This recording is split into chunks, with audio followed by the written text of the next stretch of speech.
This is Theory of Change. I'm Matthew Sheffield. Thanks for joining me. If you're like most people who pay attention to the news, you've probably felt it. We are living in a transitional moment, a time of great uncertainty, as old realities are giving way to new ones. But right now, the future looks fuzzy, and it's hard to deny that humanity's collective vision of the future is in a crisis of its own. Everywhere you look, in film, television, novels, and social media, the future that everyone's talking about is a dark one. Dystopia is the default. That's a big problem because the future hasn't happened yet, which means that if we want a better one, we have to start thinking about what that would look like. We deserve great things, but we can only have them if we can envision them first. The future isn't fixed, it's what we make of it. And that's something that my guest on today's episode, Monika Bielskyte, knows from direct personal experience. She grew up in the Soviet Union, a country that seemed like it would last forever, until one day it didn't. She's done a lot since then, but today Monika is working as a futurist and media consultant for nonprofit organizations, businesses like Nike, and films like Black Panther: Wakanda Forever. In all of her work, she's focused on building a vision of a beautiful possible to counter the doom and gloom of the future dystopias that are all too common in our present day media. This is an important episode, so I hope you'll enjoy it. Theory of Change is part of the Flux Media Network, so go to flux.community for more podcasts and articles about politics, science, media, technology, and religion, and how they all intersect to create our culture. And if you like what we're doing, we have free and paid subscription options. You can join us on Patreon at patreon.com/discoverflux, or you can subscribe at theoryofchange.show or flux.community, which are on Substack. And if you're watching on YouTube, make sure to click the like and subscribe button so you can get notified whenever there's a new episode. All right, let's get into the program. And joining me now is Monika Bielskyte. Hey, welcome to Theory of Change. Hi, thank you so much. It's a pleasure to join you all the way from South Africa. Yes, we are doing a long distance episode today, so very fun.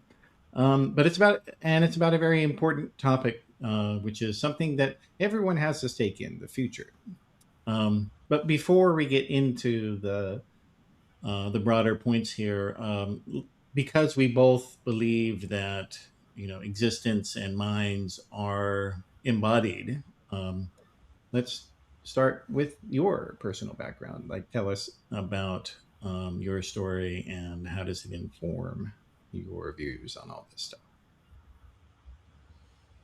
I guess I'm very much with Robert Sapolsky in thinking that we do not emerge from some kind of ether or vacuum. We're very much shaped from the sort of cultural and biological substrate that we are part of, that sort of nourishes and fertilizes us.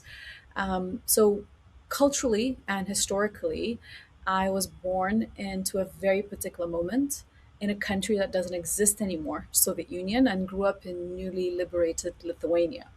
As a child, I was taken to the Baltic Way, which was the protest where about 30% of the population of the Baltic states held each other hand to hand in a continuous line across the three countries, Estonia, Latvia, and Lithuania, which very much sort of precipitated, was part of the things that precipitated the collapse of the Soviet Union. I'm also a Chernobyl kid. My parents were next to Pripyat when Chernobyl blew up. So in a way, it's a bit of a miracle that I'm even here today. And again, I got to witness as a child the collapse of a totalitarian regime that seemed to be inevitable.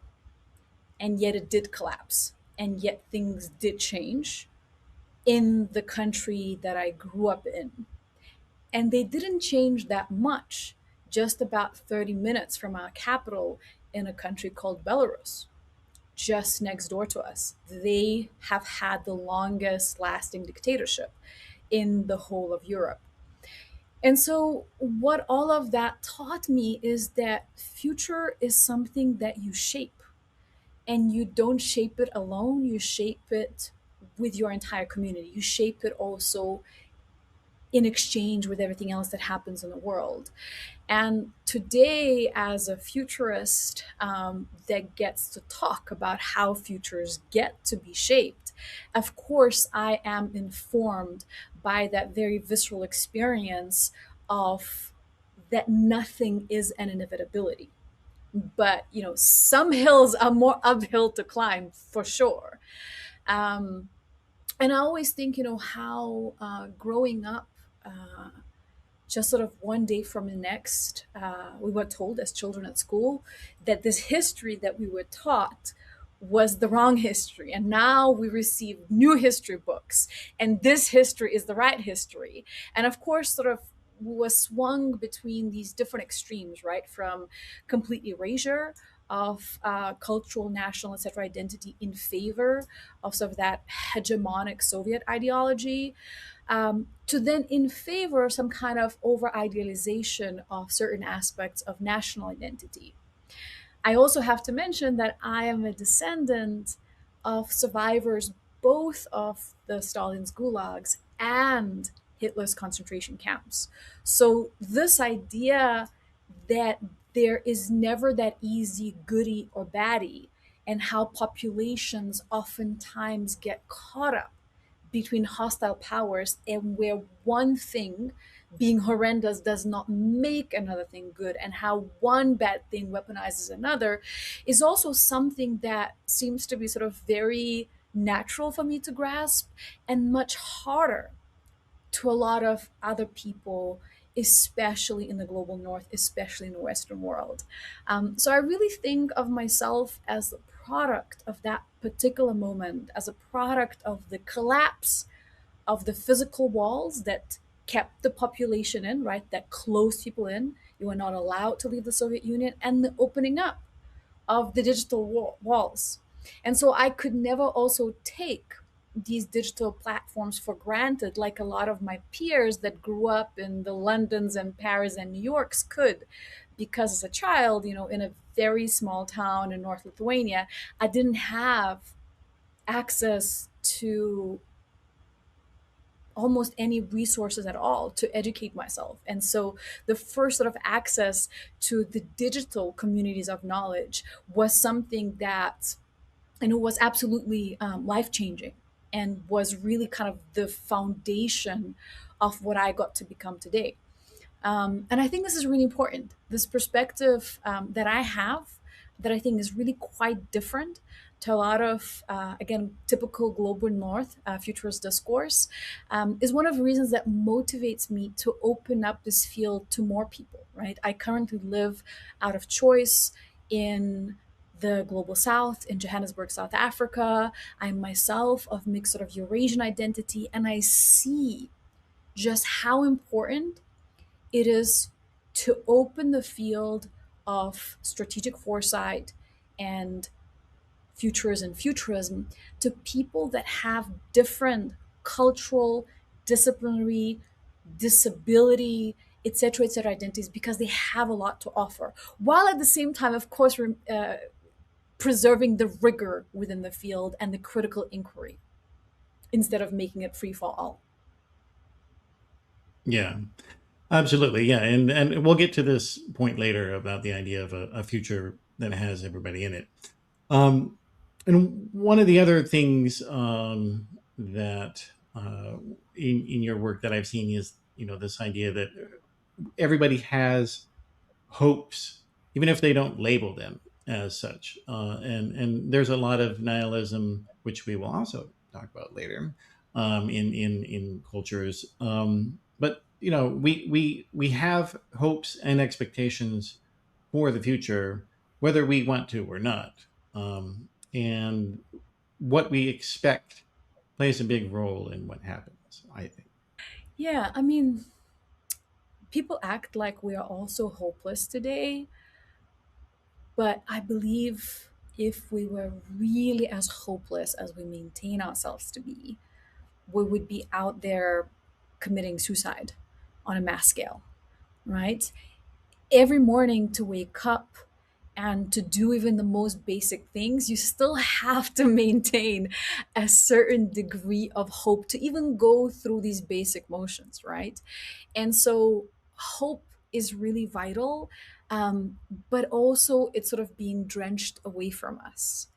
And part of sort of, I think there's this interesting dynamic of hope and hopelessness, uh, by how much our depictions of the future within science fiction realm have been dominated by the hopelessness of dystopia. In a way, this normalization of doom and gloom, and then there's nothing that you can do about it, is meant to disengage us, right? If we believe that nothing can be done about the future, well, then we do nothing about it. And for the longest time, there was that discourse that I was pushing back against, that, well, dystopia is what sells, right? People want to see dystopian visions. And really, it's only a particular type of person that wanted to see dystopian visions, and that person happened to be generally the kind of person also got to direct those visions, right? When your life is very safe, very secure, very boring, not particularly traumatized, in a way, seeing these sort of fantasizing about the end of the world, doom and gloom, is something that is exciting. But truly, for the majority world, people that have lived through dictatorships, people that have lived through oppressions, people that have these visceral stories in their blood and their bones of their ancestors surviving in a way ends of the world, and anybody that contains trauma of violence or sexual assault, in a way, we don't really entertain those dystopian stories that can be profoundly re-traumatizing. And so hope is something that I believe we've been longing for on that grand scale. And yet there hasn't been as much of it. And whenever we see those examples, in something like Black Panther, right? Or recently Heated Rivalry, which is not sci fi in its sort of presentation. There's no rockets or spaceships or intergalactic space travel or ion uploading within it. But it's really futuristic in terms of the social reality that it imagines, the kind of social, cultural, trauma healing, right? That it posits as actually possible. Well, We see so just I'm sorry. Do you mind, we see for people who don't know what heated rivalry is, to give a little background of it, if you're talking about it there, please? So Heated Rivalry is this TV show uh, produced independently, supported by Canadian government, that is a gay hockey show. So nothing sci-fi about it on the surface. However, the kind of narrative that it presents, the kind of possibility, um, for sense of community, for queer love, for healing family trauma, for neurodivergence inclusion that doesn't become fetishized. In a way, it's more sci fi than most of the sci fi that we have seen. Something like Black Panther, it had a lot of typical Disney Marvel cinematic universe aspects of futuristic weapons and spaceships, etc., etc. But some of the most distinctly futuristic aspects within it was just how pluralistic it was. The fact that there was still cultural plurality, that there was still multiple species, humans and non-humans, that remain in communion together, that cultural traditions still survived alongside the bleeding edge scientific research, right? And those visions have resonated with the audiences. And so for the longest time, we were told that people are not into that kind of depiction of the future, that future depiction that is hopeful, that somehow still contains what is what could be deemed as sort of cringe expressions of love and affection and vulnerability, is in fact something that we, as most of the people in the world that have lived through our own respective traumas, we actually long for, we need, and we want to. And if we recognize that not just our actions, but also ideas have consequences, that history is not just sequence of events, but predominantly of ideas and worldviews that ended up shaping these events, we understand just how urgent it is for us to have different depictions of the future. So when people ask me, aren't you not depressed about the future? I say, considering how depressing our future visions have been, it's surprising that we are not doing worse than we are.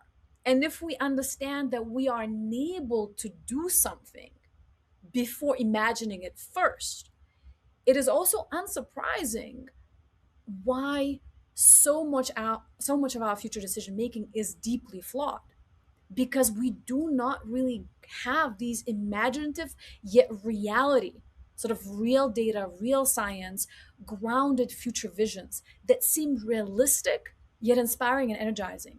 And so I think this is one of the greatest priorities. If we understand that those who control the fantasy control the fiction, that these fictions end up shaping our actions, we need to start with imagination first. And that imagination should not be just optimistic, wishful thinking. It has to be reality informed.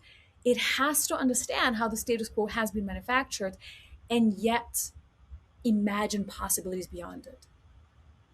It does, yeah, and we will come back to that. And just as a historical matter, two points that I'm thinking about is, one is that it's easy to think about a terrible dystopian future for yourself, but the reality is that humanity has come a very long way from where we were. Not just from our earliest ancestors, but even in the past few hundred years, or even the past few decades. So, and that's worth always keeping in mind. People sometimes think, oh, well, this is like in the U.S. I run into a lot of people who think, oh, this is the worst time in our nation's history. It's so depressing. I can't take it. There's just so many bad things. And I'm like, well, you didn't really follow the news in the 1970s when there was all kinds of regular domestic terrorism in the United States. That's not happening right now, at least. And there's a lot of other positive things that have happened. Well, But on the other point, oh, you want to go ahead? yeah, I I'll mean, hit the other again, one. the kind of stories that I grew up of my grandparents and my parents and the kind of things that they have survived really do not allow me to drown in self pity of how terrible the world that I inhabit is. And I think that's a really, really important reminder, right? That if you actually have read about human history, then on one side, you don't become complacent, because this notion that it cannot get worse is completely false. It can get so much worse. And at the same time, this moment that we live in, we should obviously not be passive at all about it, but it is definitely not the worst that we have historically lived through. So I think, on one way, we have to remember that sense of urgency, and how with this exponentially potent, especially destructive technological tools, because they can be very powerful without being positively constructive. The stakes Mhm. are increasingly high, yet at the same time, we are not living in the worst moment in history. Some groups, some populations in some specific geographies at this moment might be living one of their worst moments in history, but on a global scale, we still have an incredibly good life. And yet, if we do not work for the future, sort of not to slide from our feet, we might end up seeing the worst aspects of history being repeated, and maybe Yeah. much faster, because the technological tools of destruction are exponentially more potent and fast moving. Yeah, yeah, it's a balance that you have to keep, and and ultimately, it is the only people who can have the time and ability to wallow in how bad they think things are. Like that is a position of privilege. Actually, it is not a position of oppression. Um, but the other thing I was going to say is that just as a historical matter, the idea of how fiction and how stories and what you take into your mind from the world and from media, that was actually something that Plato, the ancient Greek philosopher, was concerned about. Like, so in his Republic book, about which was, people often think of it as what he thought of as his ideal society, and I don't think that that's quite true. But one of the points that he makes in there is that he wanted to censor all depictions in the arts of negative things, because to let people see the protagonists doing terrible things to each other or to other people or themselves, that had a negative impact on their minds, and what they and their sort of desire to strive for justice or to improve things. And I think he was right about that. Now, obviously, we wouldn't want to ban that, but what he said, I mean, it does kind of underscore what you were just saying a moment ago. Yeah, I mean, I really think again of these examples of Jacob Tierney and Ryan Coogler, um, and how even when they spoke, Jacob Tierney is the director of Heated Rivalry, and Ryan Coogler, director of Black Panther and Sinners, more recently.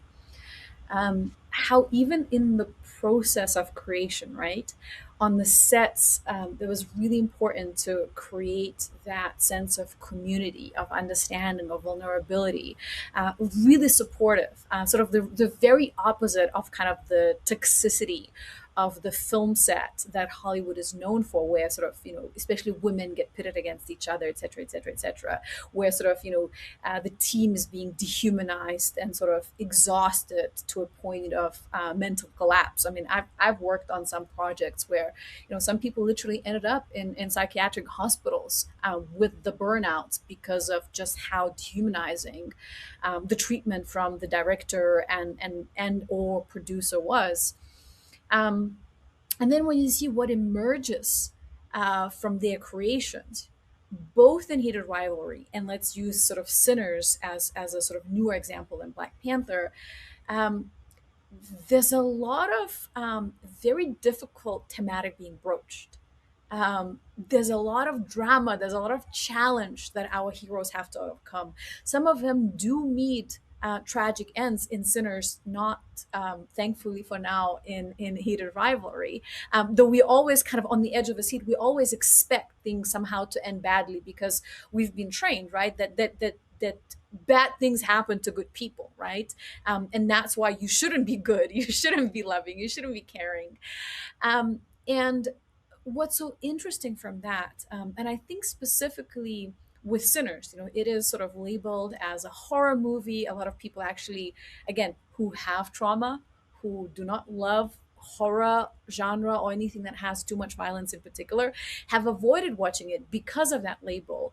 And yet when I watched it, there are moments within that film where Ryan creates these wonderful protopian glimpses, and I'm obviously very biased because I had the chance to work on a fairly minor capacity as a futurist with him on Black Panther Wakanda Forever. Uh, but I think he is one of the most sort of change making directors, sort of not just generational talent for what he puts out on screen, but also how he puts it out, right? And the profound humanity that emerges and these glimpses, even within very dire circumstances that are presented in a context of Sinners movie, there are these moments of a glimpse into a possibility of a world. And it's not just what that world looks like. It's also what my friend, peer, and colleague Jenka Burfinkel writes. It's about what it feels like. And it's also kind of what I speak in my framework, Embodied Futures. There's that almost sort of visceral sensation of a possibility of joy. And that joy in the present, again, as Jenka says, makes joy in the future seem plausible. And I think this is so much of what we need. And, in the past, we almost had these very binary storytellings. It's either punishment, damnation, gloom, warnings, or it's some kind of perfect future prescriptive, sort of moralizing paradise vision, but you should not be questioning whose blood, flesh, and bones this paradise was built on. And protopian thinking, right? That sort of realistic yet hopeful thinking and visioning engages with something that is much more complex, right? Imagining possibilities of a world where humans strive to do better and do better. But it comes with hard lessons, right? It comes through strenuous effort. It doesn't just come easy. It's not about just being right from the first go. It's about trying and learning and acknowledging and expanding your horizons and your humanity in a process. Yeah. Well, it's also the other thing that's different, I think, about the Black Panther franchise is that when you look at most superhero movies, and there are so many of them, um, they tend to de-emphasize in a lot of ways, or just the regular person, the regular community, the regular nation. There might be a token, little scrappy little kid who who does something, or something like that.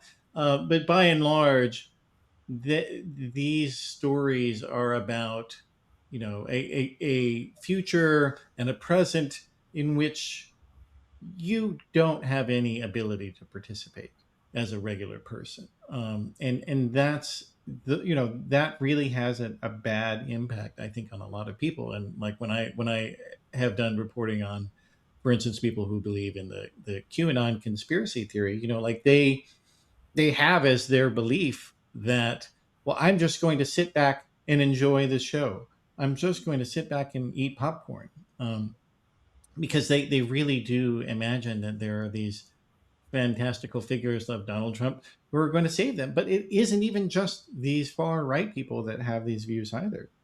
Like a lot of the rhetoric, I think, from people who are opposing Trump in the United States, they seem to have this idea, well, if we just tell people what he's doing is wrong, then that will stop it. And it doesn't work that way. There is no adult in the room who's going to save you. There are no people who are going to come to your rescue. You and us, we're the ones that we've been waiting for, because there is no one else in this planet or this world. Yeah, I mean, I think we have to remember that the very notion of superhero, I mean, it kind of has roots in the eugenic ideology and sort of eugenic thinking of the Übermensch, right? And of course, the Übermensch requires the Untermensch, right? The superhuman requires the subhuman. And those who control the fantasy control the future.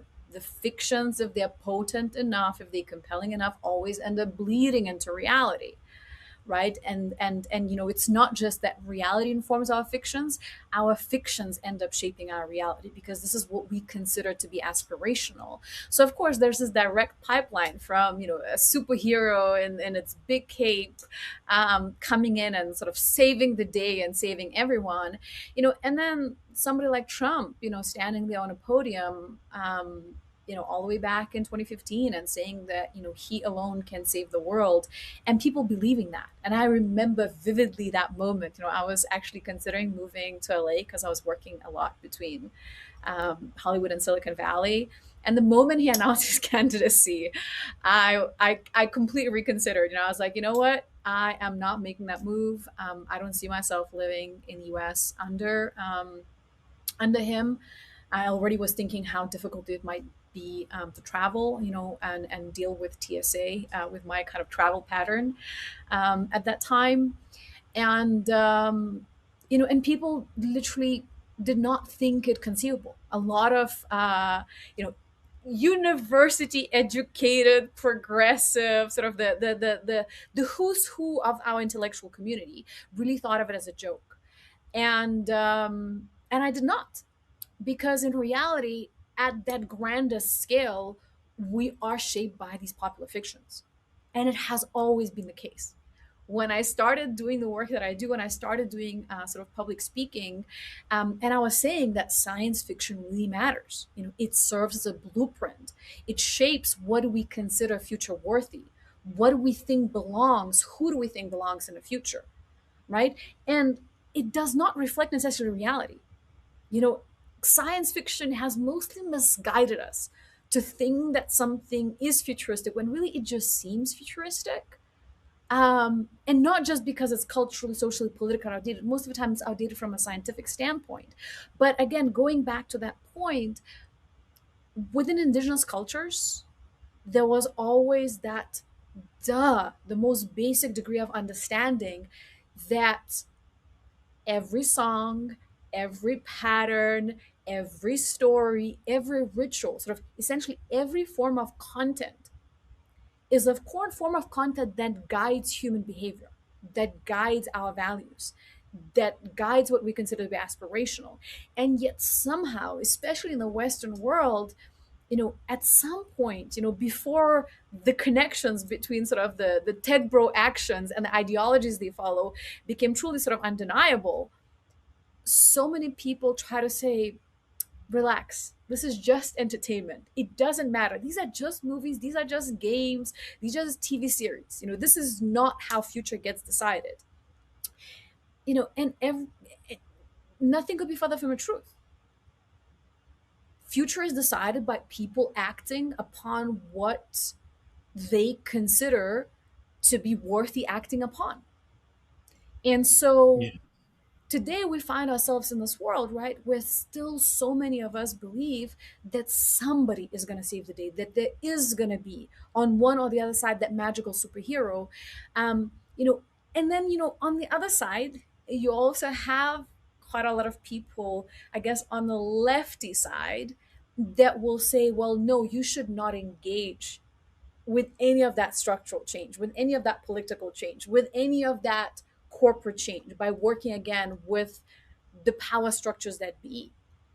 But the reality is that all of these systems of justice and injustice, of equity and inequity, they are made out of all of us, right? And so we need the grassroots push, and we also need that infiltration of structures of power to make them a lot less hostile to the grassroots. And so there's always that continuous flow. And when people ask me as a futurist, so what can I do? And a lot of times they say, well, but I'm only working in advertising, I'm working in something so superficial, I'm not here saving the environment, I'm not here solving these dreary military conflicts. And my answer to that with whatever that each of us does, we will actually be much more capable of changing the world when we engage in our field of expertise, instead of going and doing something else. Instead of just go, I mean, it's wonderful to go to some protest or support some kind of NGO, etc., on the weekend or once a month or once a year, than not doing that at all. But the truth is that if we really consider it, what is the core of what we do? What is the core of our knowledge? What is the core of our expertise? And we think, how I can do it in such a way that I'm able to shape the future somehow positively through something that I'm really, really good at. Instead of just doing it how it's always been done, how I can shape the future through that, through this thing that I actually have expertise, power, insider knowledge, and influence within. And if all of us were to do more of that, and if all of us, instead of just hoping for these, single leader, but also to leaderless movements, if we understood that the real movements, the real change that lasts, it's about leaderfulness. It's about all of us doing the things that we're the best at and tapping into each other's knowledge and expertise, and engaging with each other, not just because we're the same, but because we're able to contribute to each other. I think we'd see more of a change that we want to see. So we've talked a bit about the things that people who support democracy can do, and we will circle back to that at the end of the conversation here. But I do want to talk about the people who are working to end democracy at this juncture of human history. And it's not an exaggeration to say that that's how they feel. But it can be difficult, I think, sometimes for people to understand that, because these people are not coherent when they speak, and they don't have a good ability to write. They're not really interested in writing. The only things they ever write are kind of on Twitter. But one person who is a bit more articulate than the rest is this guy named Mark Andreessen, who is a billionaire investor, one of the earliest internet figures as well. And he basically said in a recent interview that he has no interiority, that he never does any introspection on anything that he does, and that this is a great thing in his life. So we'll roll the clip here, and then I want you to fire back at them. Introspection. Yes, zero, as little as possible. Why? Move forward, go. Yeah, I don't know. I found people who dwell on the past get stuck in the past. It's a real problem, and it's a problem at work, and it's a problem at home. I mean, I think so many of these people are just like colossally stupid. They have been at a right place at a right time. They had the right amount, or like really wrong amount, of ruthlessness to become so rich and powerful. But most of them are not that smart, and even people that are labeled as very strategically smart, let's say people like Peter Thiel, when you listen to their discourse, when you listen to his sort of antichrist lectures, when you listen to his idolizing of thinkers in scare quotes like Curtis Yarvin, and just how juvenile that discourse is, they're really not that smart. And above all, they are extraordinarily miserable. That's just the fact. When you look, I think this recent documentary, Manosphere, right? It exposes so many of these people's lives as truly miserable, as truly sad, as truly pathetic. And yet, because technology is not neutral, algorithms are not neutral, they have had this sort of algorithmic amplification on their side. And people like Mark Andreessen had sort of corporate business, sort of financial amplification on their side. And so they succeeded in accumulating so much power, right? And I think of it as, it might seem like as a strange parallel to draw, but stay with me. I think we had this very unique momentum in this last Winter Olympics with the figure skating. For the first time in a long time, Russian team was completely absent from it. If you know anything about Russian figure skating, you know how corrupt it is, you know how it takes these underage girls, how doped and almost like tortured, abused they were, to sort of achieve these gravity-defying pirouettes. But at the end of the day, even if they would succeed winning gold medal after gold medal, only for an incredibly short amount of time, right? Because after that, their body would be bust. There was this assumption that somehow they are pushing the boundaries of skating. And yet, in this last Olympics, when the Russians were finally absent, something completely different happened. A sense of community between different skaters, and especially a sense of joy that was delivered by ultimately the gold medal winning American Chinese figure skater Elisa Liu. And it truly sort of opened up a whole new consideration of what figure skating can be, of what sports, what athletics can be. And in a way, it was very much sort of an uphill battle, because how can you win against such torturing of the bodies that Russians were known for, against such exquisite doping techniques that Russians were known for? And yet that victory did happen, maybe in that temporary Russian absence.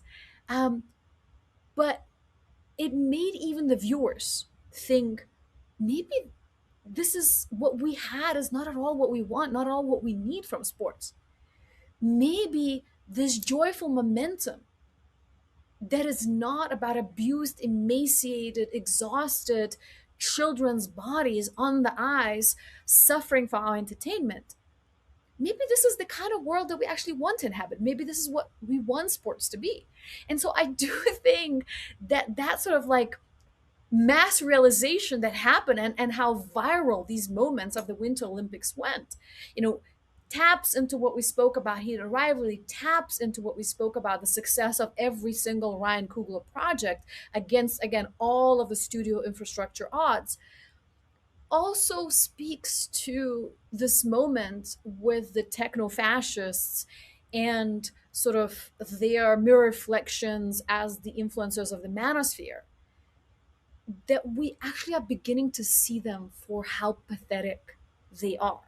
When we look at somebody like Elon Musk, now less and less people are looking at him admiringly and say how he will be saving the world, and look at him as somebody profoundly pathetic, profoundly sad, profoundly miserable, And that lonely. unfortunately was Because- ruthless enough again to accumulate truly extraordinary amount of power.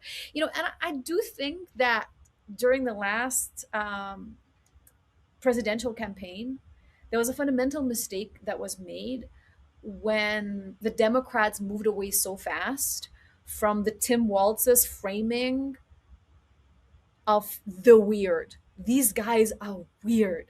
These guys are not aspirational, not like projecting power onto these people, even if we cannot deny their power, right? They are very, very powerful, right? But the more we project, the more we are scared, the more in a way we give them that power. And if you know anything about the history of dictatorship, if you know how Ceausescu, for example, fell, it is when we finally start seeing these people that have ruthlessly accumulated extraordinary amounts of power as truly pathetic, as truly unadmirable, as truly non-aspirational, and we start crafting a new vision of what can be. And again, when we start really looking critically at what these people say, with Mark Andreessen's introspection is something that was invented in the 1920s. I mean, considering how much he seems to be introspecting himself, he's denying that very basic fact. In his Techno-Utopian Manifesto, right?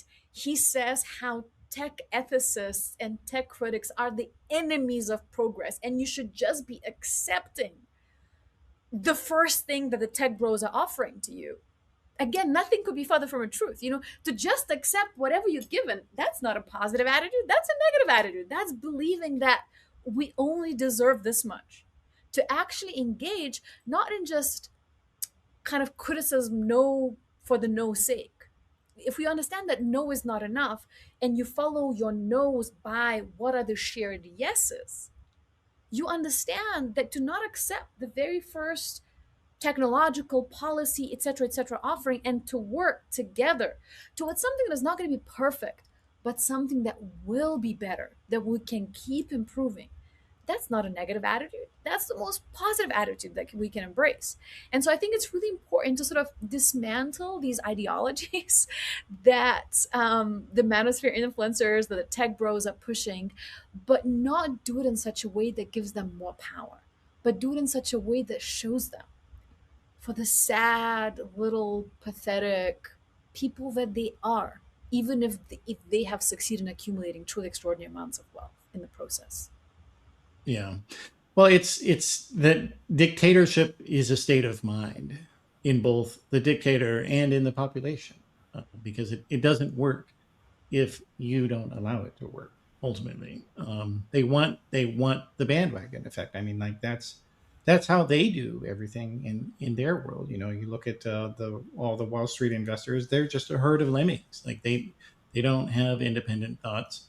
They all do the same thing. They all respond to the same news reports. They're easily manipulated.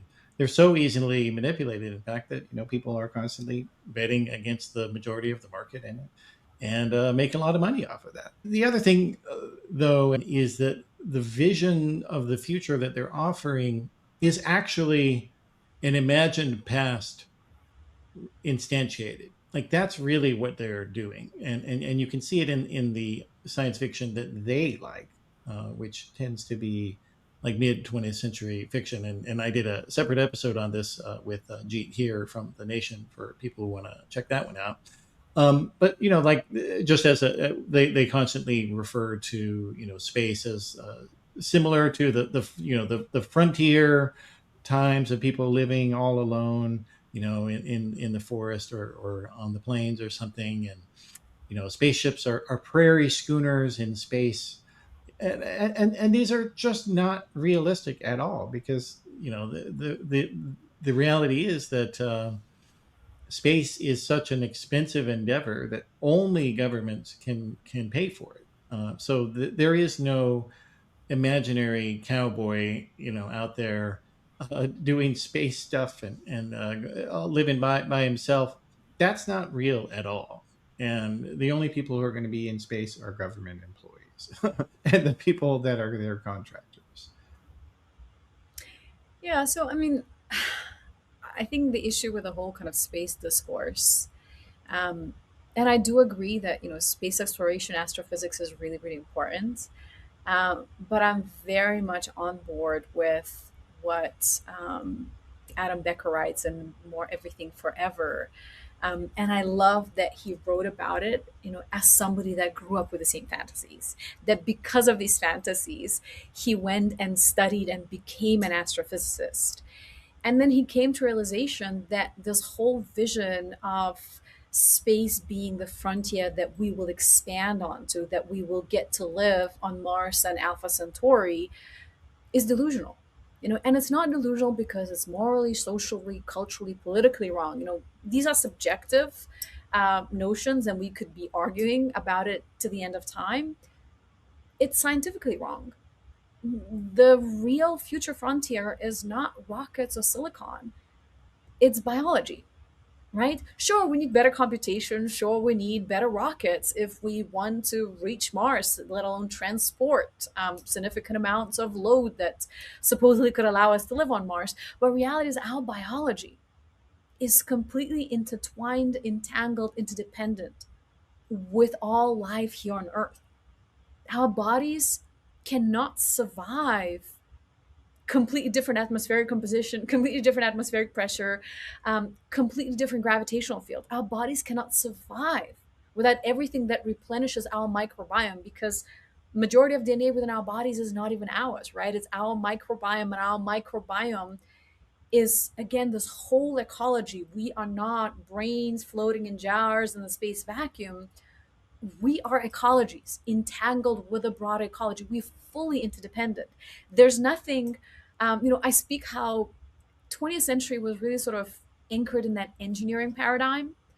And again, we could argue or not about it if it was a necessary step, or we could have skipped that step, and our world would be radically different.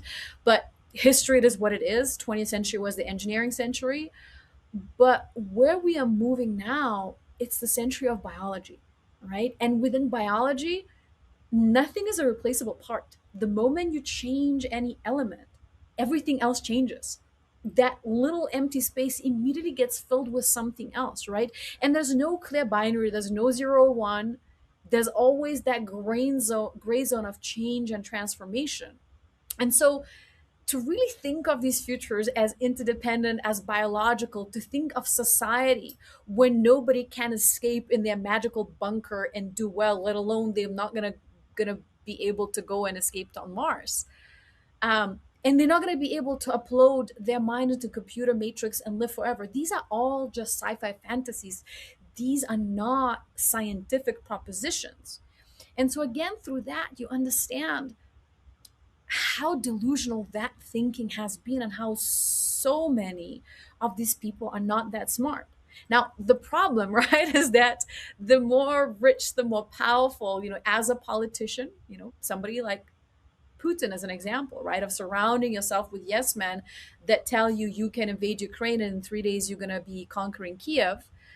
Tech bros surround themselves with people that tell them just throw another X amount of billions of dollars and you're going to make science disappear, to a point where tech bros are clashing with a scientist. Scientists, even if science is just some kind of, it's a material manifestation. It's an technology. Sorry, I'm restarting. Even if technology is just a material manifestation, it's an outflow of scientific research, right? So if you deny the science, no matter how many billions of dollars you're going to throw at it, you're not going to succeed at it. Um, but the problem, right, is that this yes men phenomena is not anymore just something that the rich and the powerful are capable of having access to. In a way, AI psychosis, we've democratized the yes men through chatbots. So many Yeah. mediocre people without power are able to engage with chatbots, and the chatbot will respond to them in the sycophantic manner that, yes, your every idea is great and amazing and genius. Yes, you should do more of the same that you were doing that caused your problems, and this is now going to solve your problems.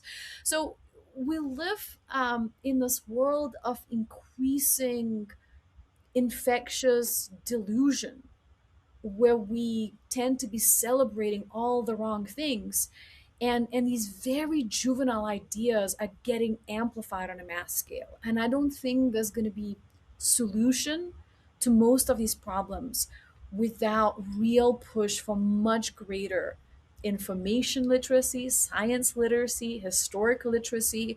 And I don't know where it's going to come from, because this has to be funded, or it will not happen.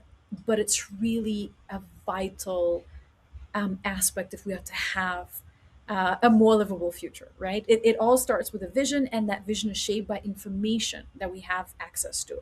And if the information is completely misguided, completely inaccurate, then the whole foundation will be skewed. And so I think this is something that is really, really, really important to address, and we haven't been gone to. Yeah. Well, it's also that they are trying to, these techno salvationists, or techno fascists, even we could say, because they do cite people who were actual fascists, like Filippo Marinetti. Andreessen says he's a hero of his. But aside from that, what they're doing is trying to redirect humanity from the near future, in which we improve our lives and improve our health and take better care of each other and the planet. They want to move the focus from that to, 500 years from now. We have to think about when, or we have to think about, well, the sun is someday going to become so big that it will swallow up the earth. Well, that's not going to happen in such a long time that we kind of don't need to worry about that. And in fact, the best way, if you actually were serious about that, is to fund the scientific programs that you were just mentioning, Monica. I mean, like that's, and then you look also at the Trump administration, attempting to cut hundreds of millions of dollars, or billions, I think, if I'm remembering right, from the government science program. So, like, you can't say that you are wanting to have someone to be someone who has credibility on the future, and then also say, "Oh, and we don't want any scientists." That's not how it works. That isn't how it works. Yeah, I mean, again, so much of the stuff that's happening in America seems so shocking and novel, um, to many Americans and even many Westerners, but it doesn't seem shocking or novel to most of the post-Soviets, because this is exactly what happened in Russia under Putin, right? Quality minds will question stupid decisions. So one of the ways to entrench your power is to eliminate anybody that would have the capacity for critical thinking that could undermine your sort of ideological ravings. And so trying to make, and it goes beyond Putin. Like, I think one of the most extraordinary historical examples that had some of the most dire consequences, because it resulted in a famine in Soviet Union and then also the famine, the Great Famine in China, was Lysenkoism, right? Lysenko was a biologist that crafted this whole ideological take on evolutionary biology that fit with the Soviet communist ideology. Yet it was scientifically misguided. It was scientifically inaccurate. And that led to decision making from which tens of millions of people died. You cannot wish reality away. And you cannot, as we've seen, right? So many of the Russian oligarchs, especially since Russia's invasion of Ukraine, have jumped off the windows and balconies and had sudden heart attacks, even if they had no previous heart conditions. So, what that points to is that you cannot have successful business in the nation state that has collapsed. And if the nation state is dominated by leadership and policies that are increasingly removed from real data, from real scientific research, when that scientific research is ideologically guided rather than real curiosity and real information guided, the nation state ends up collapsing. And then the business and your corporate profits end up collapsing. And there's just, it's almost this Prigozhin level thinking, right? When Prigozhin made a deal with Putin, somehow it seems that Prigozhin thought that, well, he's going to be the one that will not fall out of the window. Somehow he's going to make that unique deal with Putin, and somehow he's going to be fine. But it just doesn't work that way. And so I think the sooner people wake up and the sooner they realize that if you want to have longevity for even your corporate profits, for your business success, for your nation state, you actually have to inform your decision making by pragmatic data and not by ideological ravings.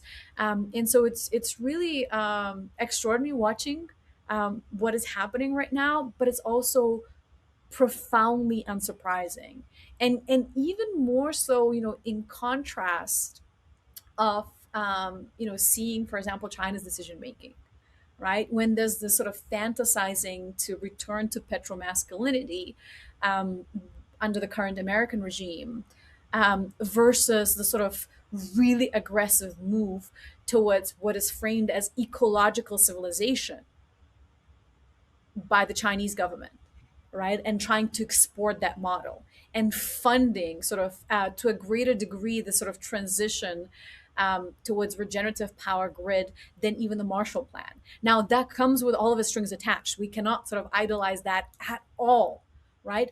But at the same time, one approach tries to return to some kind of fictional past, and nostalgia ends up becoming poison.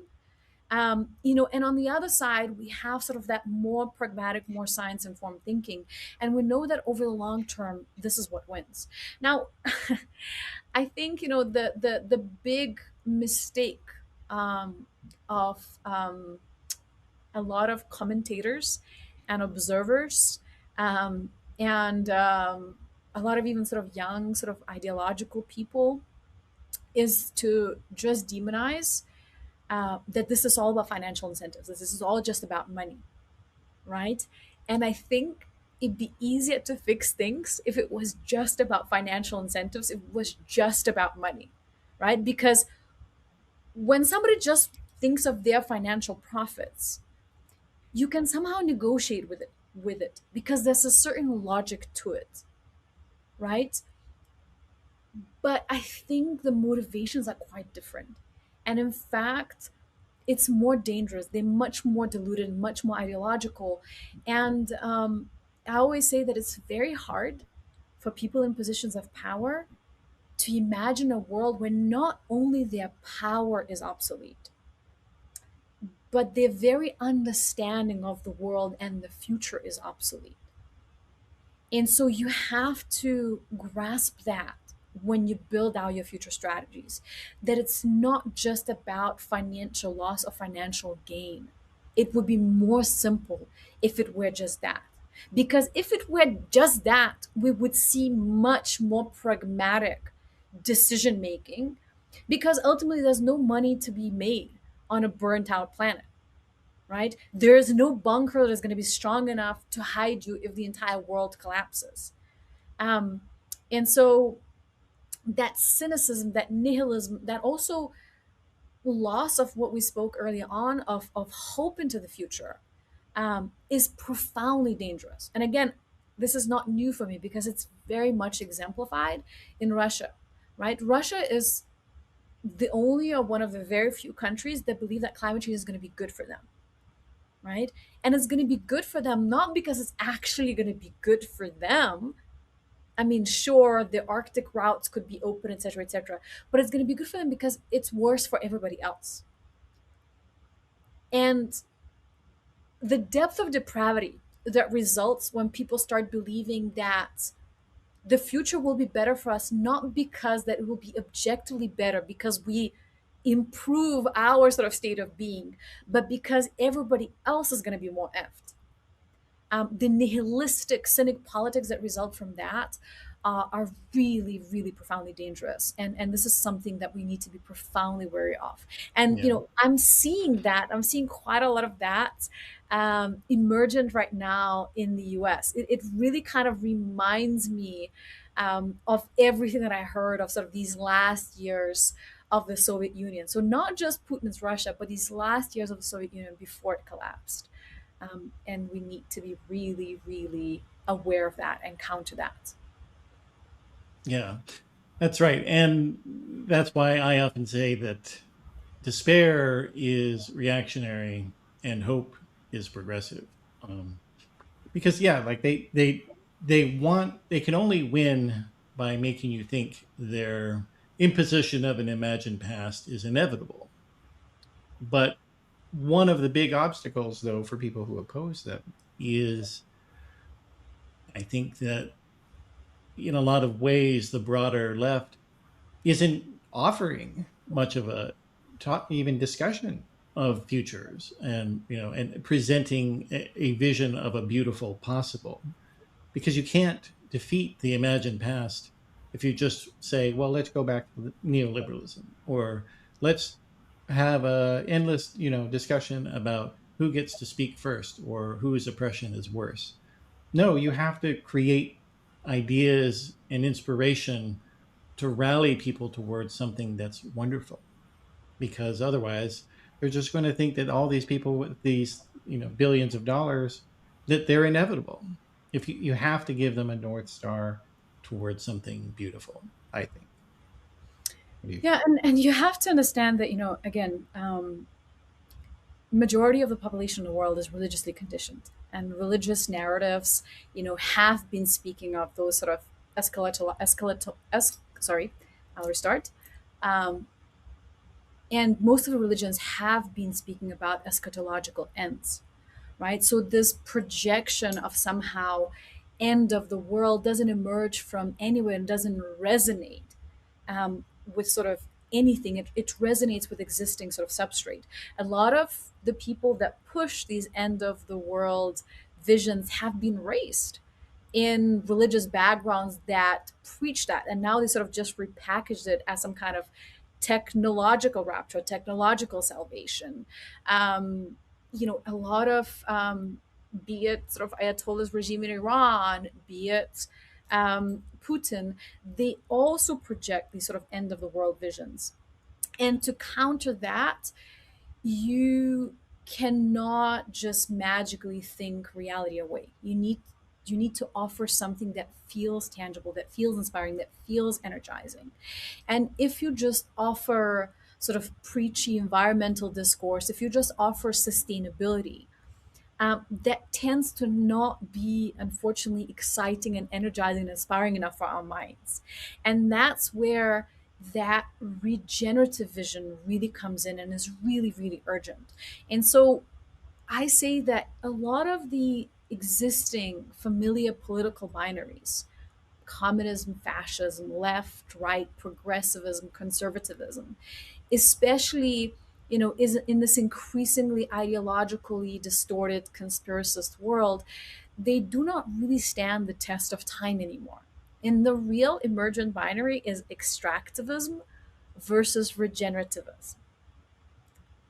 And so, how can we juxtapose where these extractivist future visions, where these extractivist technologies, where these extractivist policies are taking us, versus what could regenerative vision actually not just look but also feel like?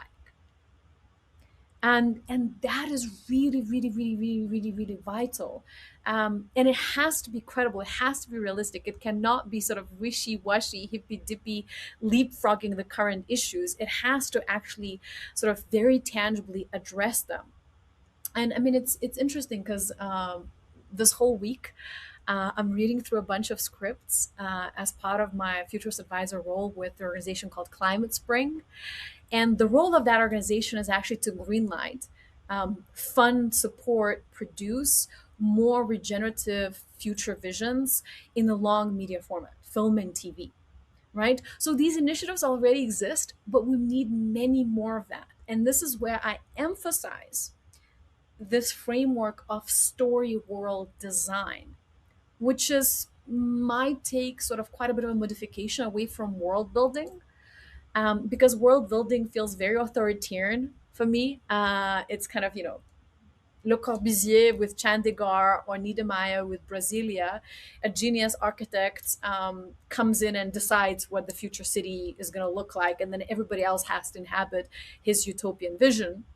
Story world design, it is much more organic, right? It recognizes that we need infrastructures, we need technologies, we need in our cities connectivity and productivity and thoroughfares and power generation, etc., etc. But things about the future city beyond it just being a smart city, right? It thinks of it as livable city, as joyful city. It thinks of what is that human experience.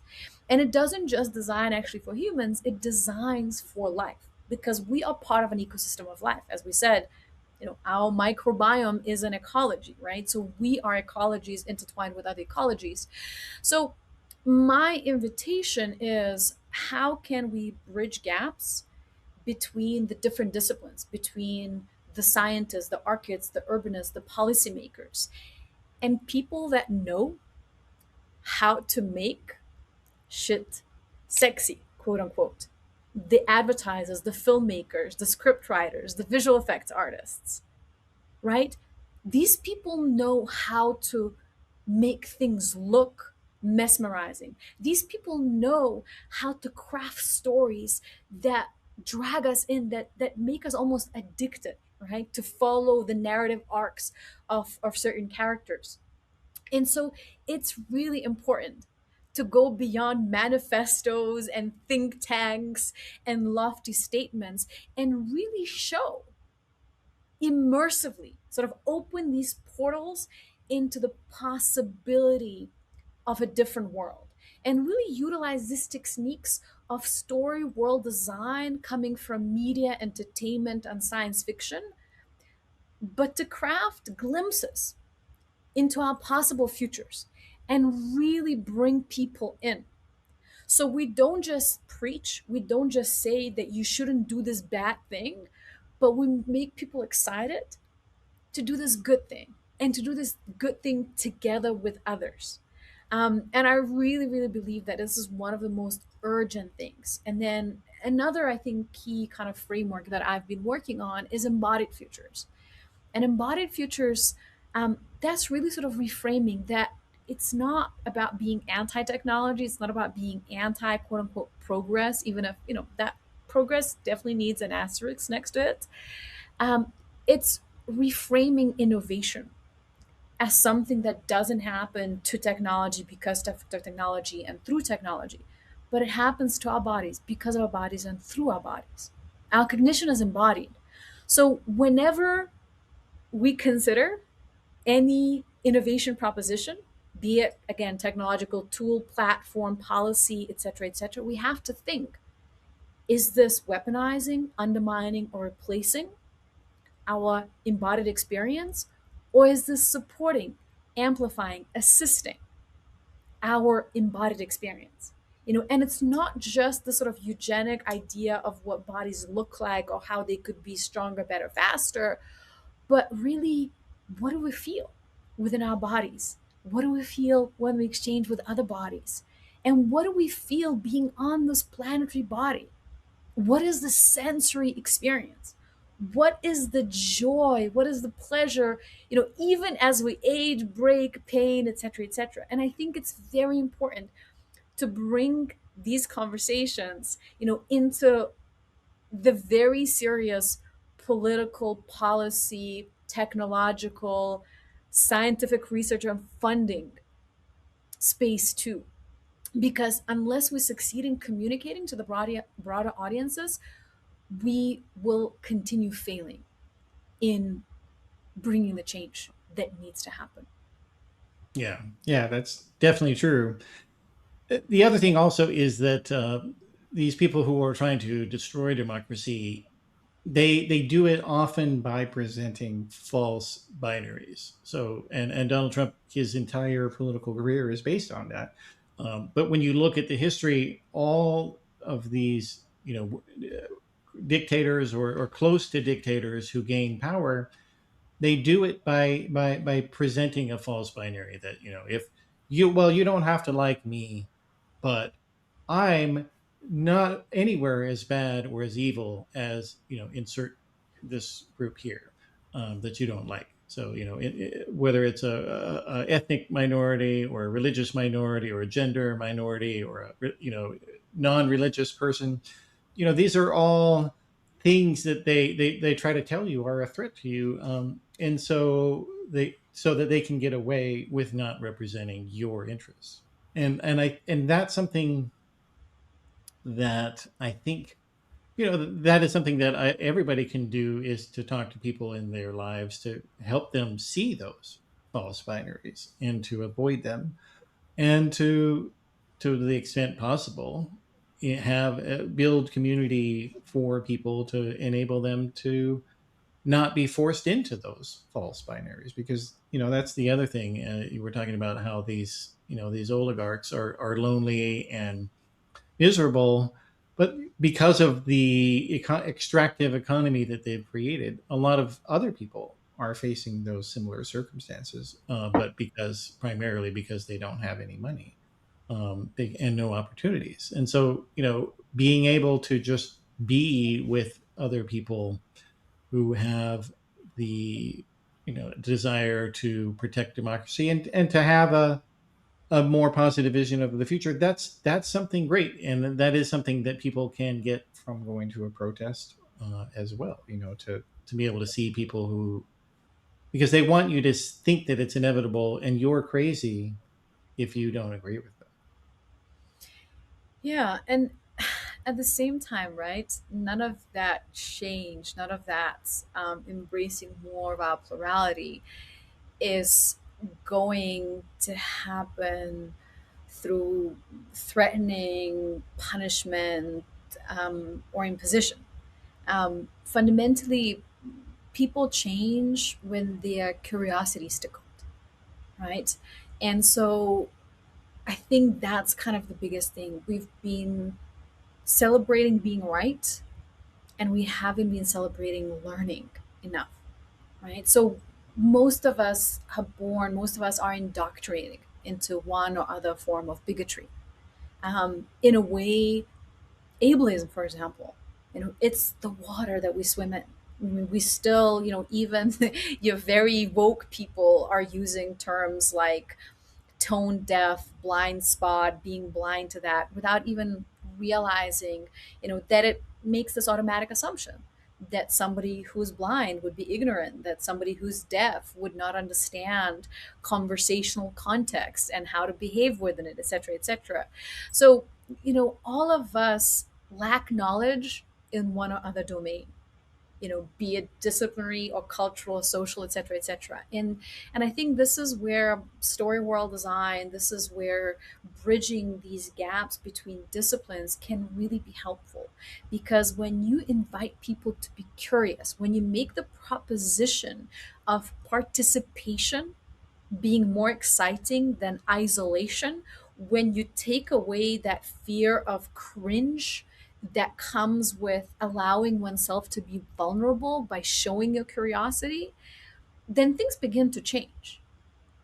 And I really, really believe in that. And it's really, really hard because, I'm a woman in a very male dominated domain. And so much of the time in my professional life, I've been literally wanting to punch faces by how people have talked to me and behaved with me.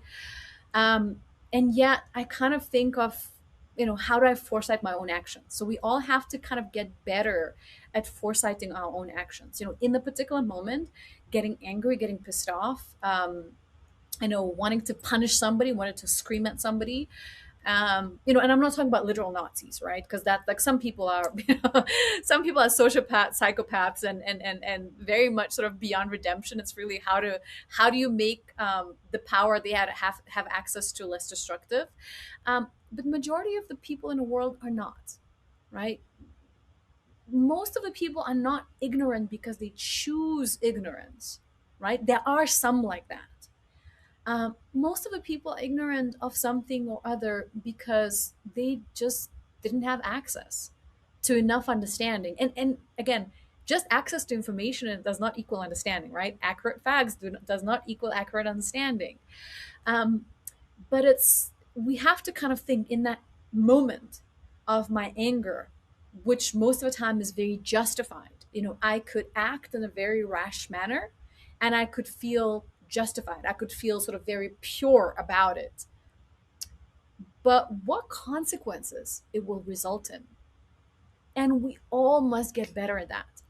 Last year, I spoke at this media conference in Germany, and one of the main conversations in relation to that was how journalists, how media people need to get better, not just at reporting the facts, but reporting them in such a way that comes with an understanding what kind of behavior, what kind of actions, what kind of consequences that type of reporting could result in, right? Are we able to speak beyond just the sensational fact and speak to what could be potential future implications, right? And I think we all need more of that. And we've been lacking that. Instead of just wanting to build a wall and push people away, which is the easiest option. And again, I viscerally feel that in my body because I felt that way so many times in my life. Fundamentally, this will not improve things for the better. So we need to find a way to make people curious and help them see how engaging across cultures, disciplinary domains, disabilities, neurodivergencies, genders, generations. What is that we can learn from each other? How can we expand our horizons? How can we help each other see what we have not been seeing before? And I guess my own personal engagement in the deepest way is with the realm of invisible disabilities. And I really believe that we shouldn't be reading books about autism or cancer only when it touches us first person. Experience of cancer should be something that we should just want to understand before it happens to us, before it happens to our loved one. Understanding different aspects of neurodivergence, considering how many neurodivergent friends, colleagues, acquaintances we might have, and how it could expand our horizons. I think we should do that before we have that face-to-face interaction. Yeah. And Well, so, and also just on that point, sorry, that one of the other fascinating things about um, some of the cognitive psychology research is that the idea of neurodivergence, it almost doesn't even exist. Like there is no right way to be a human or to have a mind or to think, and that's really come out with regard to research showing that the inner monologue of people, like some people basically don't have one at all, and some people have one that never stops, and there is no right way to think, and this is a really good example of that. So it's not just that that we can see others experiences which we may have in the future for ourselves, because everybody, as you've said, will be disabled at some point. But it's also that even how we are in the present moment, that's worth appreciating as well, and understanding that there is no wrong way to be human. Yeah, I mean, it's I guess it's neurotypical doesn't really exist, but neurodivergent does. Not so many people tell me like, oh, but we are all a little autistic, and I'm like, absolutely not.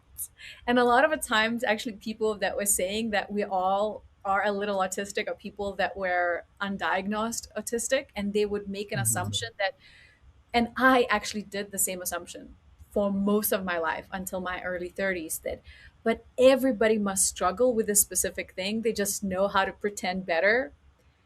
And it was a huge realization, in my early 30s, to confront that not everybody's struggling with this thing, and not even close to the degree that I struggle with.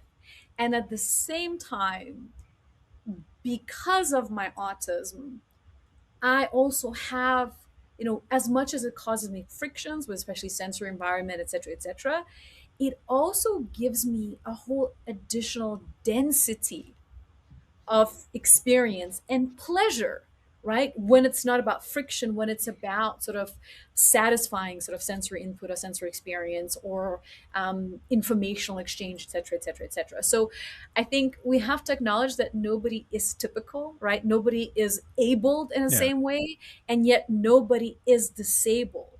And yet all of us will, unless we die a sudden death, will become disabled. And I think, through that, it's also kind of important to acknowledge, as much as this quote unquote witch hunt um, that came about towards DEI, diversity, equity, inclusion. I mean, it's truly again exemplary of the rising fascism.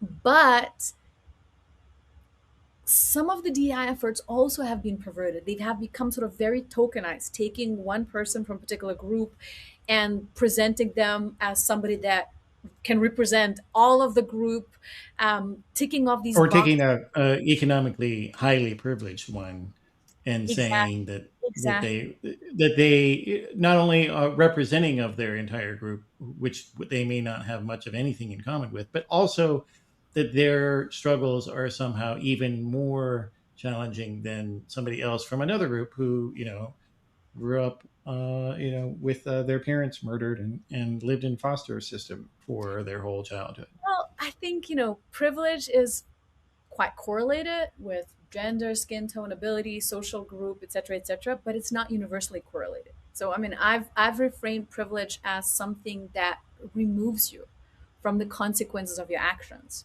and it does not necessarily make you bad. However, the more you are removed from the consequences of your actions, the less you are able to be informed in making the best choices that would lead to those consequences. So, the how I'm trying to reframe inclusion right now, this sort of design with, not for, and the leadership of the most impacted, that it simply results in better product, better policy, better experience, better platform, better story. If you do it from the perspective, or engage profoundly with the perspective of the people that have a visceral understanding of the potential consequences of whatever thing that gets to be propositioned, especially whatever innovation that gets propositioned, then you ultimately end up designing, writing, doing, manufacturing, building better. And when you do it that way, when you proposition that way, not as some kind of charity work that you have to do to these people that you don't even want to have any connection with, and you say, well, this is actually a smart methodology, this is a way to do things that will actually end up benefiting most of us. Yeah, that's true. But what you were saying though, it is also the case that for most businesses, having inclusive design, and trying to make a future that includes everybody, that's actually better for your bottom line, because why would you make products for people who are not interested in them? They're not going to buy it. Especially, it's better for your bottom line over the long term, right? Yeah. And I think this is the biggest challenge, right? Is things that can be good for you for your immediate quarterly returns, is what can undermine your business or your nation state over the long term. And it's, if you're not planning to live for just another 3 months, and if you care at all also about the impact, reputation, and legacy, you have to think beyond the quarterly returns. And long-term resiliency is only built by actually, again, engaging with your real consumers, with your real citizens, with the real science, with the real data, rather than just trying to shape reality to the ideology that seems more convenient for you. And again, we come back to this thing of needing to step out of your comfort zone. But how do we frame that? Do we frame that as some kind of charity chore, something that that seems dreary and undesirable, or do we find a way to reframe it in such a way that it's about expanding your horizons, learning new things, discovering something that could actually make you a more interesting, more complete, more wholesome as a person? And so I think that narrative needs to change towards curiosity and inspiration. I just keep getting back to that all the time, without inviting our curiosity, by just being preachy, by just being didactic, we are not going to achieve the change that we need. And unfortunately, one area where that preachiness is very common is on the subject of artificial intelligence, or AI. Like, it seems to me that the broader left has effectively ceded an entire emergent technology to the far right. And this is basically the equivalent of, in the early to mid 90s, everybody on the center left saying, "Oh, well, we don't care about the internet. This internet is bad. It's run by some bad guys because, hey, Mark Andreessen was there in those early days, so that means you can't use the internet, right? Because Mark Andreessen was the co-creator of the Netscape browser, the first browser that most people ever saw."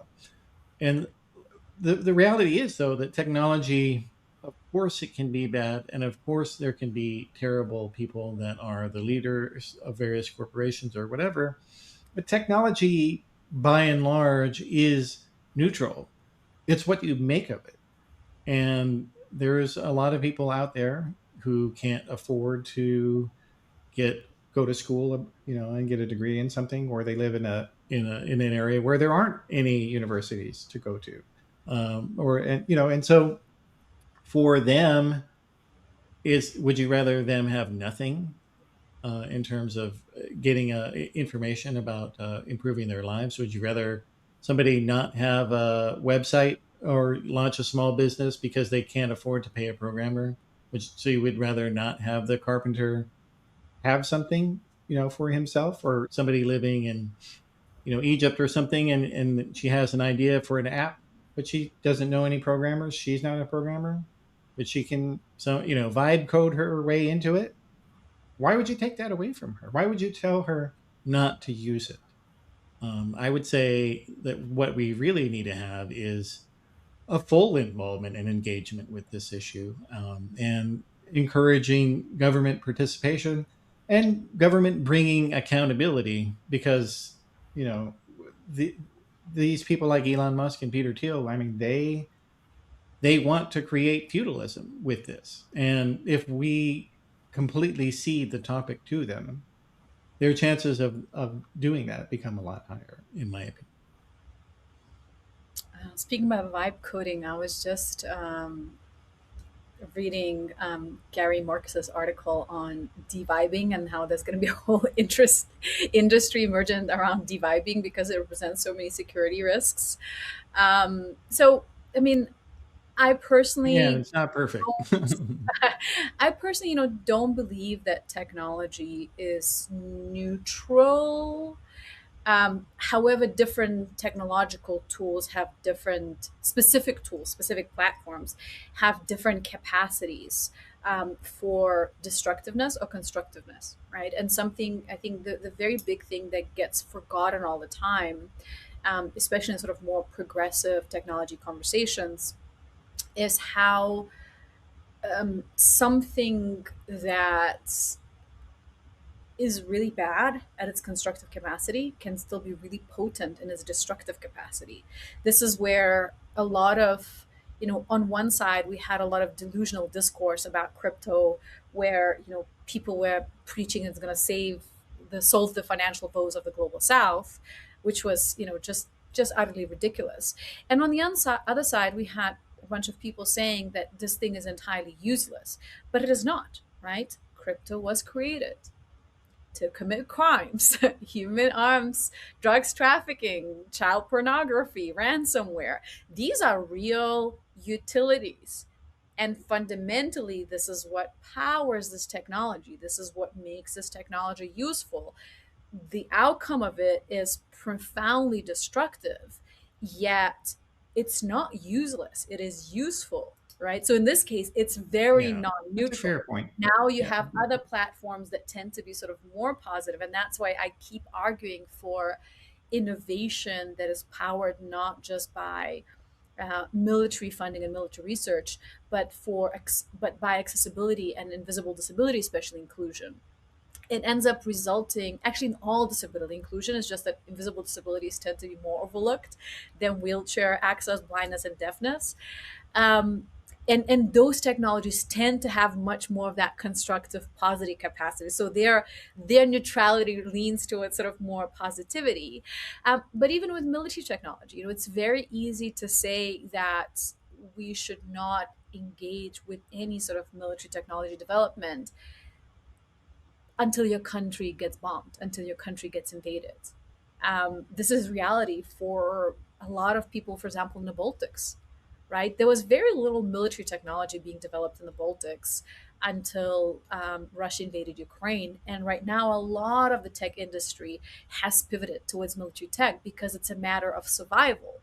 So, even something that is not neutral, that is actually with this very high destructive capacity as technology, sometimes is quite necessary. I almost think this kind of parallel of the all sort of like anti-GMO discourse, when it became sort of this grand conspiracy and sort of anything Ugh. GMO is the devil. Yeah. Whereas the reality, if we want to have sustainable, let alone regenerative food systems, it's going to be all hands on deck, right? We'll need to bring back indigenous crops. We're going to need permaculture. We're going to need to be composting at scale, even within our cities. And we will need tons of genetic engineering, tons of biotech, new sort of yeast, fungi, algae based materials that will be, again, developed through the bleeding edge of the sort of highly demonized GMO technologies. And yet the future will have to contain all of that if we want to have regenerative food systems. It will not just happen by us magically returning to our indigenous past for the few of us that even have it, right? Because of the reality of this global geopolitical economic setting that we cannot escape. There's no island far enough, there's no bunker safe enough, right, to escape from the broader realities of the world. And I really think with AI, it's something very similar. I remember getting on this big spat. I think it was still on Twitter before maybe it was even X, or maybe just after it turned X, um, with some reputable professor that was saying that we should outright ban any students using Gen AI anywhere. And my response to that was that that is absolutely wishful thinking, especially, somebody like that speaking from elite institution in the global north, teaching students that had the resources, even if those resources came in the form of a loan, to study in such an elite institution. The reality for most people in the global south is that you have to learn whatever tools available to you in order to succeed. This is very similar. And, a lot of my colleagues and peers that I so deeply admire, whose books I read and was shaped and inspired by, and again, with the advent of AI, some of their discourse came as so profoundly privileged, right? With a tenured professorship, having written a few famous books that resulted in really high speaking fees. You're set for life. It's very easy for you to tell somebody here in South Africa that don't go and work for Google because Google is the devil, right? People need to pay bills, people need to feed their children. And again, Google should not be the only option, should not be the only answer, right? However, we need to be realistic. And as I said before, we should not just accept these tools that are being given to us, because that's passive, that's actually negative, right? We should see, well, what is this emergent technology, what is happening in the world right now, and how can we do our utmost to shape it to be less extractive, less destructive, more constructive, more regenerative. And it's going to Yeah. have to be all hands on deck situation, or we're not going to come out of it, right? So we cannot see that space, and yet we should not just ignorantly embrace it. Absolutely. Yeah, and there's an interesting development though in the field of AI, that the industry is realizing that embodiment matters. Like, that's the other fascinating thing about all of this. So Jan LeCun, who is used to be the head of AI over at Meta, he quit the company because Mark Zuckerberg believes that intelligence is just disembodied abstraction. And he said, no, that's wrong. Intelligence comes from the body, and ideas are grounded in experience. And so he quit, and he just raised $1 billion to start a company called AMI Labs, headquartered in Paris. So, like, it's a positive development, and it's a validation of the idea that embodiment matters, because if there is going to be some sort of intelligent or intentional computing, that is how it will happen. It comes from the body, because our minds are what our bodies do. I mean, what's so interesting, right, is that LeCun used to get into these serious spats with Gary Marcus, saying that Gary Marcus was wrong and he was right.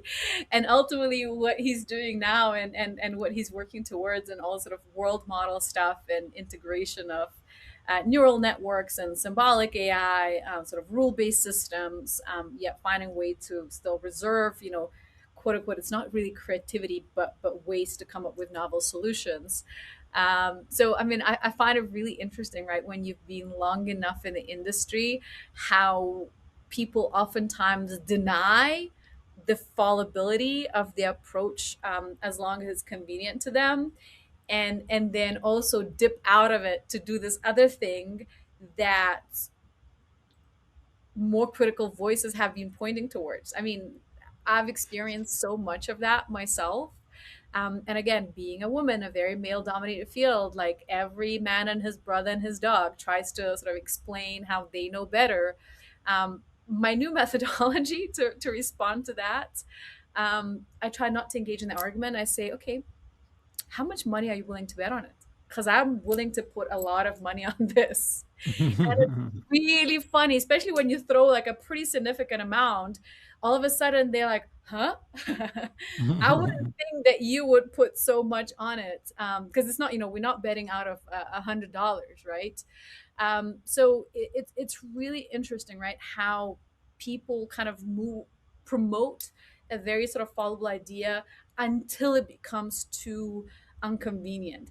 And yet, at the same time, when they move away from that erroneous idea, I think it's important to allow for some of these off ramps, because if they just keep sticking to it because there's nothing else, then that's how we end up, right, with a black pill ideology and sort of black pill actions and sort of outright destruction.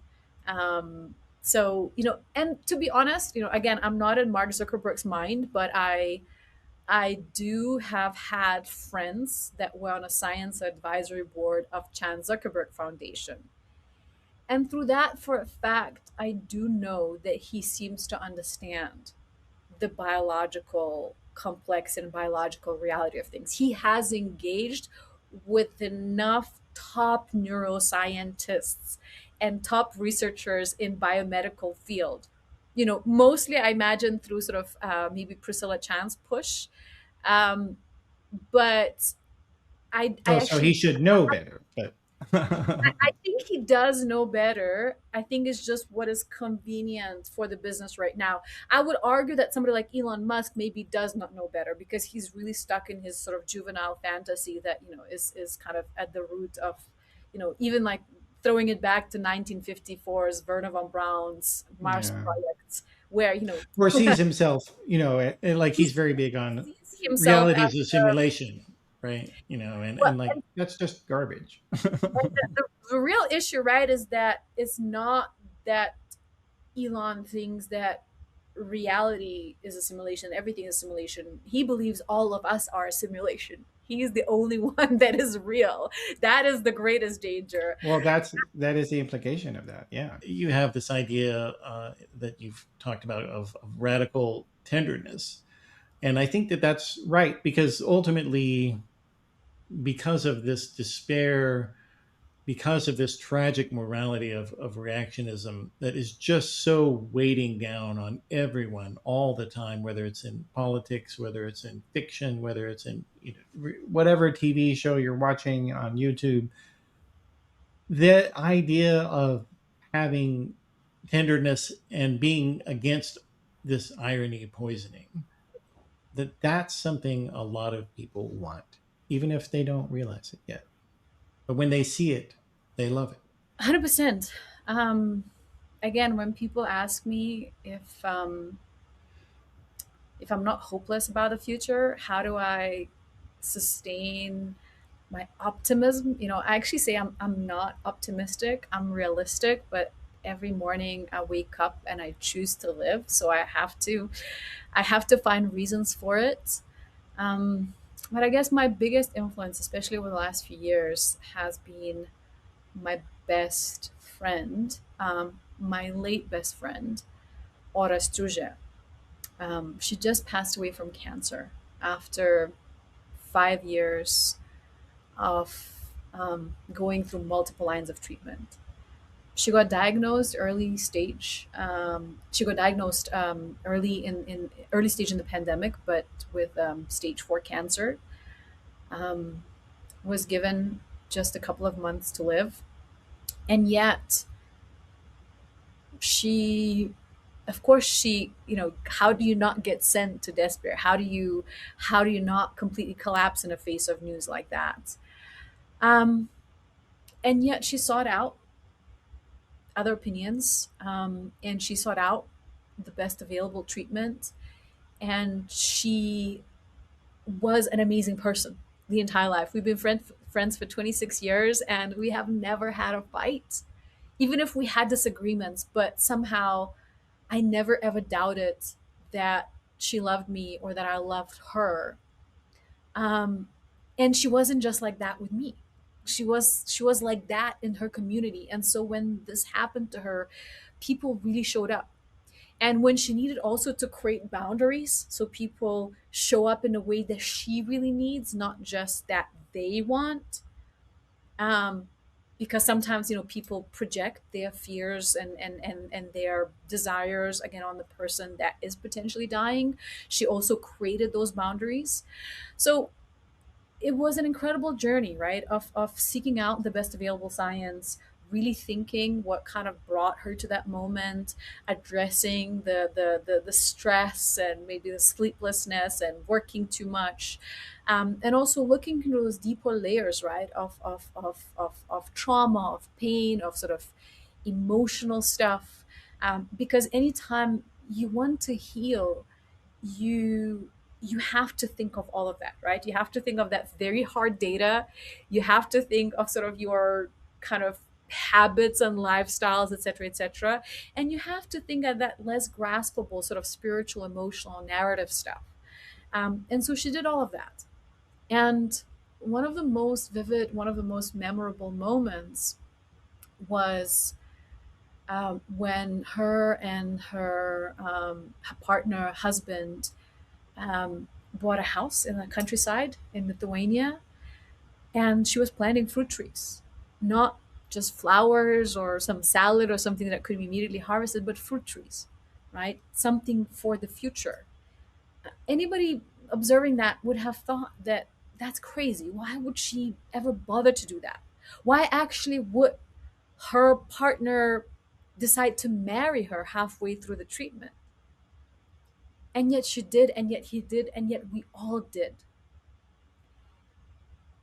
And even after with all of that, and even after she had the sort of amazing recovery, no cancer detected just about a year ago, in December the cancer came back, and it came back incredibly suddenly, and all of us lost her, and it feels so unjust and so violent. And I mean, the earth kind of really, I was in Japan when I received that news and scrambled to try and get the flights. And by the time I actually was looking into the flights, I wasn't even able to reach her before the passing. And it makes no sense. This level of injustice, this level of loss of somebody so luminous, so incredible, so inspiring, um, feels like, I mean, truly, you if there was God, then really, he, she, they do not exist. But I think of her imprint. I think of how I would not exist without her. My work wouldn't be like that. And it's not just me. It's I think tens, if not hundreds, of people that were inspired by all that she was through her life, and how all of us were changed for the better. And I think one could only wish to have such an extraordinary impact with your life. And I think that's kind of what making the future is. None of us is here permanently, right? And sometimes it's just us opening the door so that others could walk through them. Sometimes it's just a conversation that will open somebody's imagination. Sometimes it's just a gesture that will make something seem more possible. Sometimes it's just that spark of curiosity. And as painful as this moment and period of grief is, um I think of how much of a brighter future she created with her presence, and just how much she fought through all of the side effects. And if you know anything about chemo, and you know how dire those side effects can be, and yet how much she clung to life, how much she appreciated, right? Before that, she was somebody very healthy, very athletic. She was a mountaineer. She was going across these glaciers, etc., etc. And at some point, she would still go to the mountains, but she was not able to do climbing or any of that kind of fanciful stuff. At most that she could do on some of the days is take the elevator and go for a walk. And we had conversations about it. And she said, I was going from peak to peak, and it was hard for me to notice really what is that experience of being on the mountain is, when I was chasing those peaks, when I was chasing those achievements. And it's only when I was not able of doing that anymore that I got to appreciate the shadows in a valley, that I got to really breathe it in and really feel it. And unfortunately, I feel most of us realize just how much we have in terms of access, community, privilege, possibility, grace from others. We only realize when it's too late. And so we should do that before it's too late. And we should kind of think of journeys like that and live up to the standard that the best of us sets for us.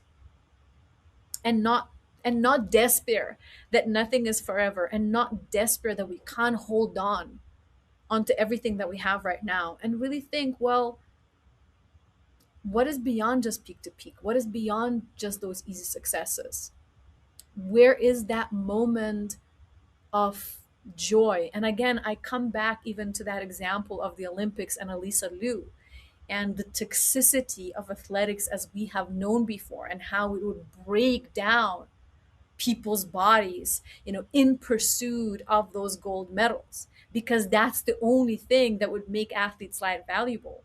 And how this particular gold medalist really kind of defied everybody's expectation by taking a break, taking her time away, and coming back to that sport in such a way that she could do it with her whole self and find joy, even in the falling, even in the difficulty, even when she was stepping on that largest stage in the world, that fundamentally it was about giving her all and getting opportunity of that stage and that performance.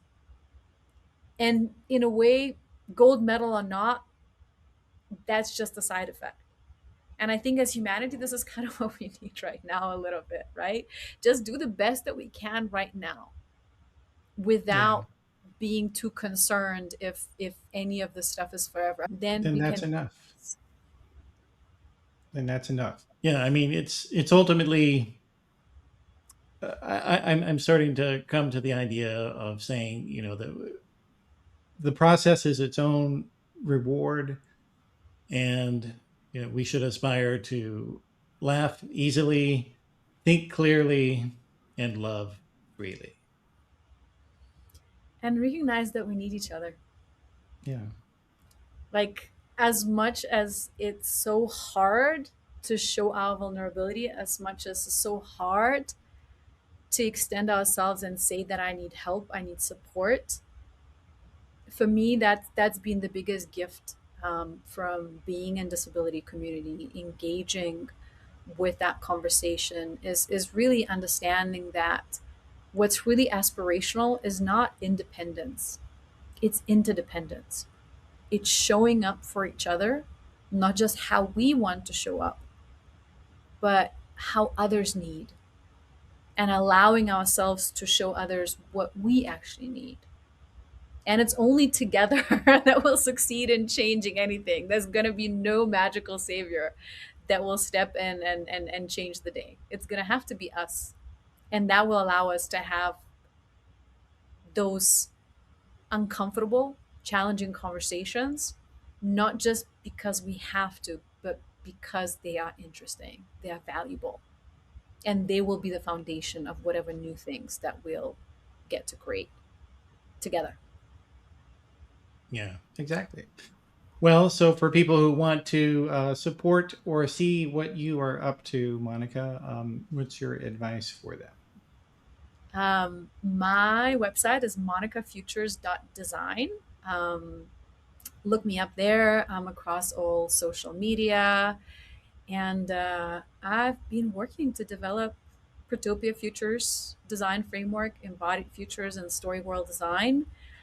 I am really good at all intellectual and creative things, and very bad at all practical skills in life. So I'm very, very keen to team up, collaborate, support, and be supported, in the aspects that are more challenging, for all of us. So reach out, and definitely, I'm always keen, to hear people's feedback and hear people's insights, because that's the goal: learning rather than being right.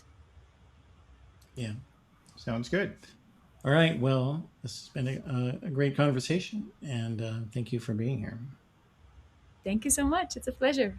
All right, so that is the program for today. I appreciate you joining us for the conversation. And you can always get more if you go to theoryofchange.show, where we have the video, audio, and transcript of all the episodes. And if you're a paid subscribing member, you have unlimited access to the archives. And I thank you very much for your support. And if you're watching on YouTube, make sure you click the like and subscribe button so you can get notified whenever we post something new. Thanks a lot, and I'll see you next time.